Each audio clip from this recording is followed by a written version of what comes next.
Donald Trump pushing law and order agenda and direct appeal to black voters. It's the headline from the Washington Times.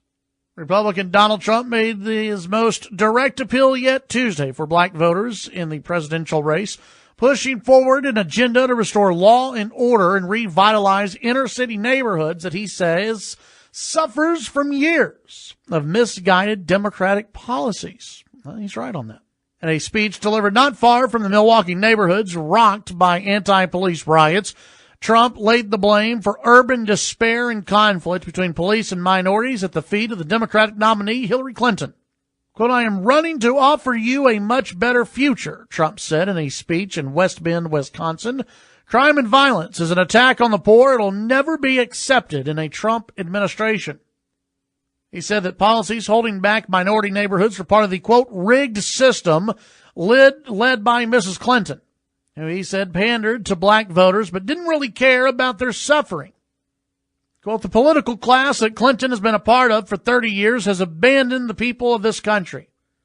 They only care about themselves," he said. "I am going to give the people their voice back." He stressed that Clinton, who was repeatedly sided with the Black Lives Matter activists and against the police, was pushing a narrative that actually hurts minority communities. Quote, "The problem in our minority communities is there's too much police, but that there is not enough police," he said. She, talking about Hillary Clinton, is against the police. Believe me. You know it, I know it, and guess what? She knows it.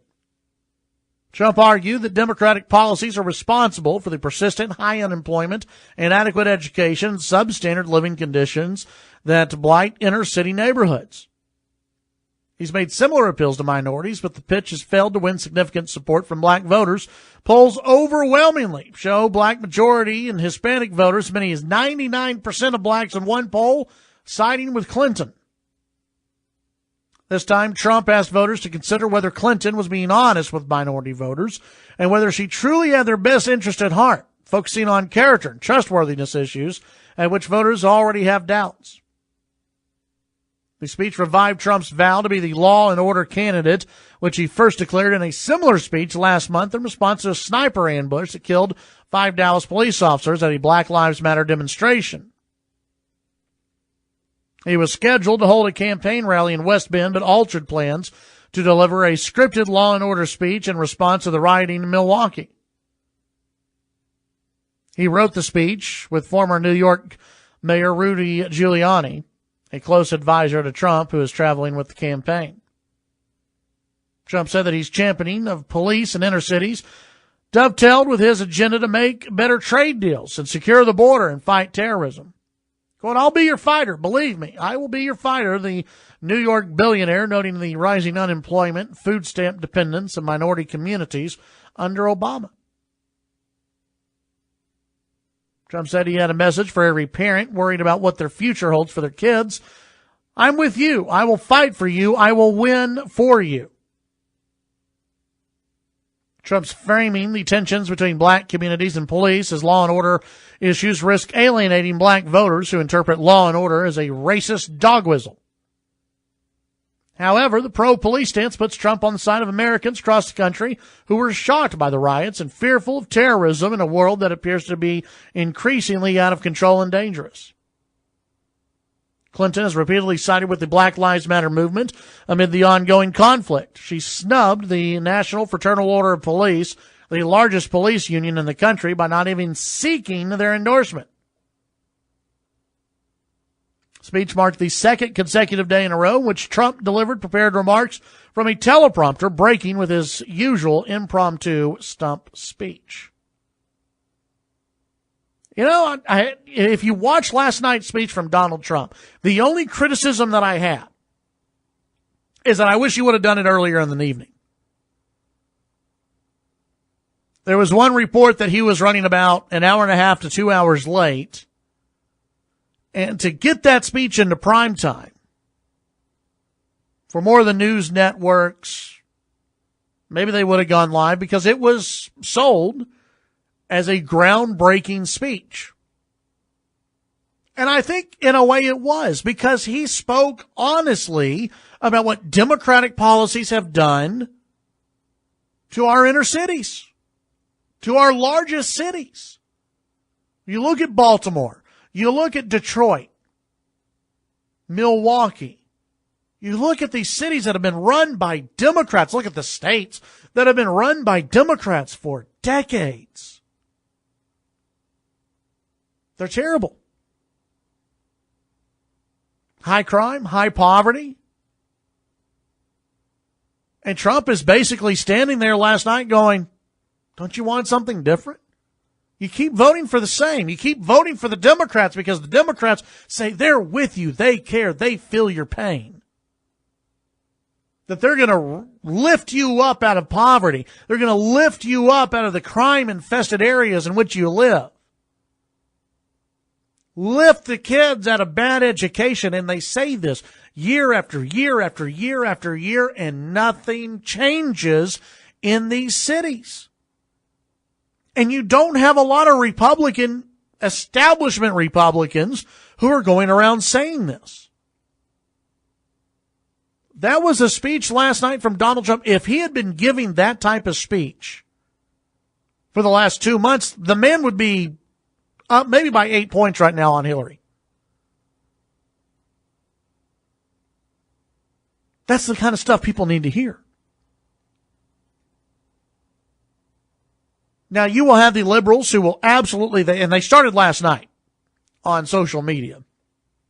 And then when they went to the pundits on TV, they continued, who were freaking out about this. How dare Donald Trump say that Hillary Clinton's anti-cop, that Barack Obama's anti-cop? Well, all you have to do is listen to him.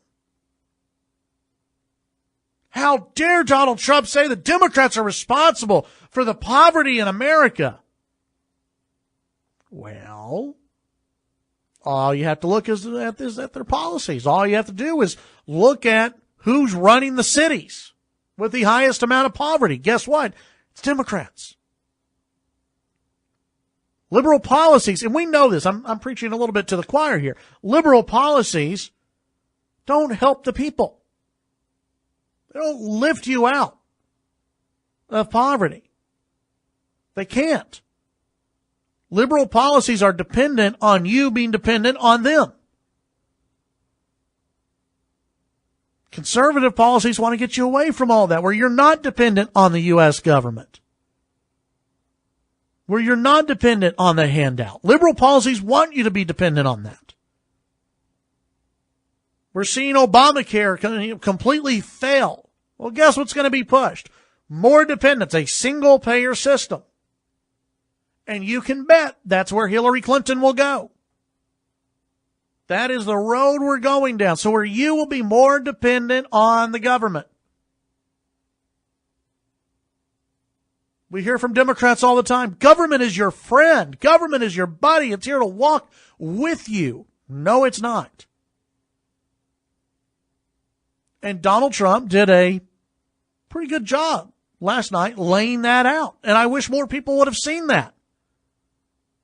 It was a good speech from Donald Trump. And what he needs to continue to do is hit that message from now until Election Day. Hit that. I know they had a big campaign shakeup. Who knows what will happen now? But if he can hit the message he was hitting last night, if he can hit the message that he hit on Monday, I think he can win this race. Hopefully he's moving past being sidetracked on some of these other issues. Because the guy that we heard from last night is a guy who can beat Hillary Clinton. It's someone who recognizes there are problems in this country. And it's a guy who sounded like, hey, I know the media is telling you I'm going to divide this country and that I'm a bigot and I'm a racist. I want to bring everybody together. I don't want there to be African American and Hispanic American. This is almost sounding like Barack Obama-esque. This is what Barack Obama said. I don't want there to be a red America or a blue America. There's one America. Wow, that sounded great. People love hearing that. Even Republicans went, hell, that sounds pretty good. We like hearing that from a Democrat. Great. And then what does Barack Obama do when he gets in office? Screw red America. Well, from Donald Trump, you're hearing, we don't need all this division. We don't need any of this. I want to be the champion of you. I want to be the champion of America. When has Barack Obama said that? When has Hillary Clinton said that? Say to the phones, 770-5790, toll free, 1-800-687-0790. Jim, you're on KFYO. Hello, Jim. How you doing, Chad? I'm doing well. How are you? Well, pretty good. I will tell you, though, in regards to your last statement, the reason I'm going to vote for Donald Trump and did vote for him in the primaries is because mainstream media don't like him, Democrats don't like him, and the establishment Republicans don't like him. And I don't like any of them. But my main point for calling was the direction of the country. Everybody's concerned about the direction of the country. Let me tell you, it's already there. We're there. I mean, right now I'm thinking about suing the government because they won't buy me no skeeter spray. You need that handout, don't you? Oh, you need that handout of spray. You know, I'm from the generation where if you gave somebody something, you bought it at the store and you set it in the back door of their house and you walked away. Right. You didn't want any thanks. I don't know where pride has gone in this country. I really don't. And if we had to move west in covered wagons right now, we'd die before we got out of Boston. Yeah. Hey, Jim, I got to get going. I appreciate your call. Have a good day. I'm not idle. Do we have time to go to the phones real quick? Okay. Here we go. Carl Tepper. Yeah, Chad, just an update on what you're talking about. That new campaign manager, Bannon, it's reported to me this guy's a warrior, They want Trump to be Trump. And what you saw yesterday is going to be more common back in the campaign, and I think people are going to see a real turnaround real quick here. I thought last night's speech was great. And if he can do what he did last night, do what he did on Monday, I thought Monday was a good speech. If he can keep doing that, I think he can win this thing. If these are winning policies, we don't know yet. We sure do feel better hearing them, though, don't we? So, yeah. These are the type of things that propel Donald Trump into the nomination, and so I think people are going to start feeling way more comfortable with Trump being Trump, letting him go out and take on the Democrats. Sounds good. Thanks, Carl. Thanks, Jeff. Have a good one.